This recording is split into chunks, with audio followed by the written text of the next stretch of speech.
Faux et vrai? Faux. Faux.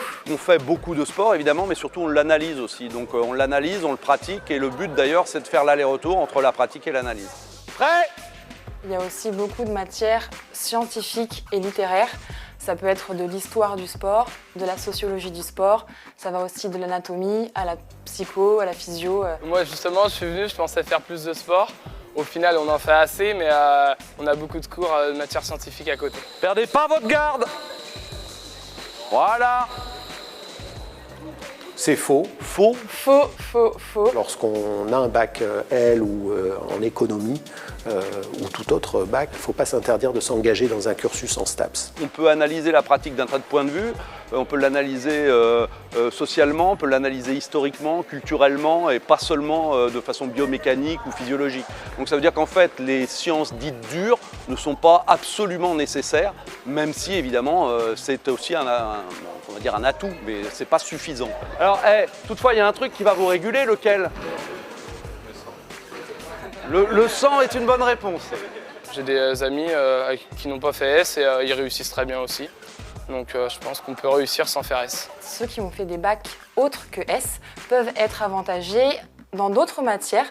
Par exemple, ils auront plus d'expérience à l'écrit, ils seront meilleurs en histoire ou ils seront meilleurs en psycho, d'autres matières.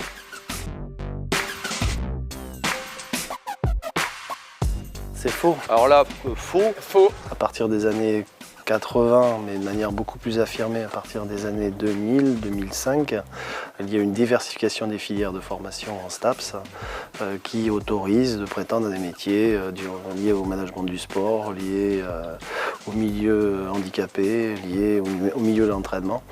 Donc aujourd'hui, le seul débouché n'est pas celui d'être prof d'éducation physique.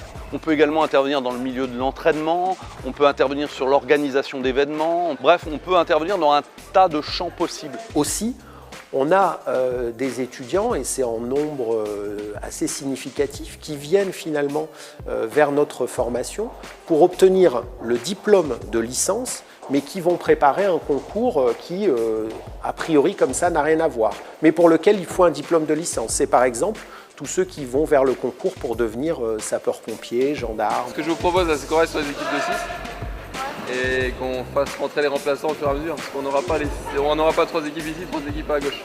C'est faux. Faux. Faux. Il y a environ 60% de garçons pour 40% de jeunes filles dans notre cursus. Il y a des activités physiques complètement différentes, les cours sont mixtes, c'est absolument ouvert, il n'y a pas de spécificité STAPS égale garçon, quoi. Ça existe, ça marche pas comme ça.